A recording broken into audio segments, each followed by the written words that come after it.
بسم اللہ الرحمن الرحیم ان الحمد للہ والصلاة والسلام علی رسول اللہ۔ بزرگان محترم، عزیزان ملت، برادران اسلام، میرے اپنے دینی بھائیوں اور قابل صد احترام دینی ماؤں اور بہنوں،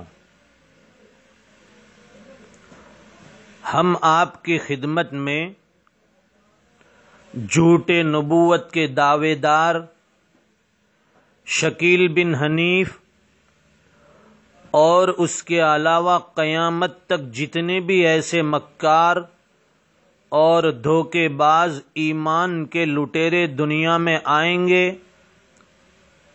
اس سلسلے میں مقدمے کے طور پر کچھ باتیں آپ کی خدمت میں پہنچا رہے ہیں۔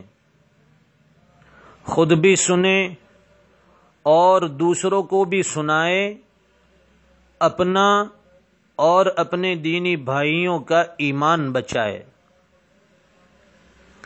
جناب رسول اللہ صلی اللہ علیہ وسلم دنیا میں جو دین لے کر تشریف لائے وہ کامل اور مکمل دین ہے۔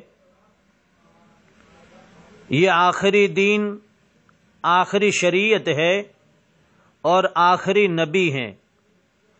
نہ اس کے بعد قیامت تک کوئی نبی آ سکتا ہے اور نہ کسی نبی کے آنے کی ضرورت ہوگی۔ نہ کوئی نیا دین آ سکتا ہے، نہ کوئی نئی شریعت آ سکتی ہے۔ نبی آخر الزمان جناب محمد الرسول اللہ صلی اللہ علیہ وسلم کی ذات گرامی کو دنیا میں آخری نبی کی حیثیت سے بھیجا گیا۔ خود جناب رسول اللہ صلی اللہ علیہ وسلم فرماتے ہیں، انا خاتم النبیین لا نبی بعدی، میں وہ آخری نبی ہوں کہ نبوت مجھ پر ختم ہو گئی، میرے بعد اب قیامت تک کوئی نبی نہیں آ سکتا۔ آپ صلی اللہ علیہ وسلم نبوت کی آخری اینٹ اور آخری کڑی ہے۔ آپ کی لائی ہوئی شریعت، آپ کا لایا ہوا دین یہ آخری دین ہے۔ قیامت تک یہی شریعت چلے گی اور دین بھی یہی چلے گا۔ کسی نئی شریعت اور نئے دین کی دنیا کو ضرورت ہی نہیں۔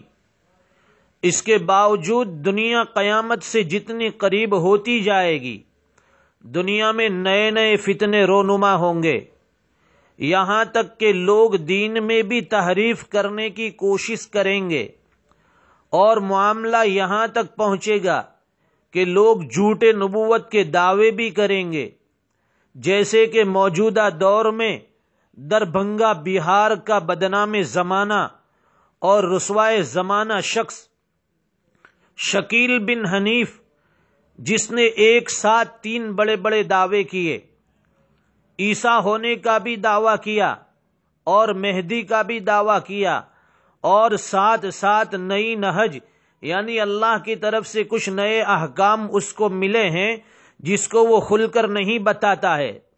یہ 3 بڑے بڑے جھوٹے دعوے کیے ہیں، اس لیے ہم قرآن و حدیث کی روشنی میں اس کے ان دعوے پر ہم سیر حاصل گفتگو کریں گے، تاکہ دودھ کا دودھ اور پانی کا پانی ہو جائے، اور یہ حقیقت آئینے کی طرح بالکل کھل کر ہمارے سامنے آ جائے کہ قیامت سے پہلے ایسے کتنے نبوت کے جھوٹے دعوے دار کھڑے ہوں گے، اپنی آخرت تو خراب کریں گے ہی، ساتھ ساتھ بھولے بھالے مسلمانوں کے ایمان کو لوٹ کر ان کی آخرت بھی خراب کریں گے۔ ہم تو ڈوبے ہیں صنم، تم کو بھی ساتھ لے کر ڈوبیں گے۔ اور یہاں پر یہ بھی عرض کر دینا مناسب ہوگا کہ گزشتہ صدیوں سے لے کر اس رواں صدی تک بہت سے لوگوں نے مسیحیت کے دعوے کیے، اور بہت سے لوگ اصل و نقل کے درمیان تمیز نہ کر سکے اور ناواقفیت کے بنا پر ان کے گرویدہ ہو گئے، لیکن چونکہ وہ واقعتاً مسیح نہیں تھے، اس لیے وہ دنیا کو اسلام پر جمع کرنے کے بجائے مسلمانوں کو کافر بنا کر اور ان کے درمیان اختلاف و تفرقہ ڈال کر چلتے بنے۔ ان کے آنے سے نہ فتنے فساد میں کمی ہوئی، نہ کفر و فسق کی ترقی رک سکی۔ آج زمانے کے حالات ببانگ دہل اعلان کر رہے ہیں کہ وہ اس تاریک ماحول میں اتنی روشنی بھی نہ کر سکے، یعنی جن لوگوں نے جھوٹا نبوت کا دعویٰ کیا وہ اس تاریک ماحول میں اتنی بھی روشنی پیدا نہ کر سکے جتنی کہ رات کی تاریکی میں جگنو روشنی کر دیتا ہے۔ وہ یہ سمجھے کہ ان کی منمانی تعویلات کے ذریعے ان کی مسیحیت کا سکہ چل نکلے گا، لیکن افسوس صد افسوس کہ ان پر حضرت عیسیٰ علیہ السلام کے بارے میں ارشاد فرمودہ علامات اتنی بھی چسپاں نہ ہوئی جتنی کہ ماش کے دانے پر سفیدی۔ کسی کو اس میں شک ہو تو نبی کریم صلی اللہ علیہ وسلم کے ارشاد فرمودہ نقشے کو سامنے رکھے اور نبی کریم صلی اللہ علیہ وسلم کے ارشاد فرمودہ ایک ایک علامت کو ان مدعیوں پر چسپاں کر کے دیکھے۔ اونٹ سوئی کے ناکے سے گزر سکتا ہے مگر ان مدعیوں پر حضرت عیسیٰ علیہ السلام کی صفات و علامات منطبق نہیں ہو سکتی۔ یہ ایک مقدمہ ہے، اس کے تحت ہم شکیل بن حنیف اور اس کے اعتراضات کا قرآن و حدیث کی روشنی میں جواب پیش کریں گے، جو اندازاً 17 سبق پر مشتمل ہے۔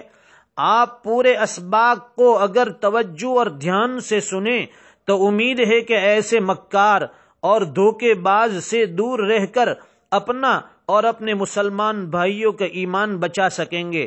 اللہ تعالیٰ اپنی رضا اور اخلاص کے ساتھ ان باتوں کو کہنے اور سننے کی توفیق سعید بخشے، آمین یا رب العالمین۔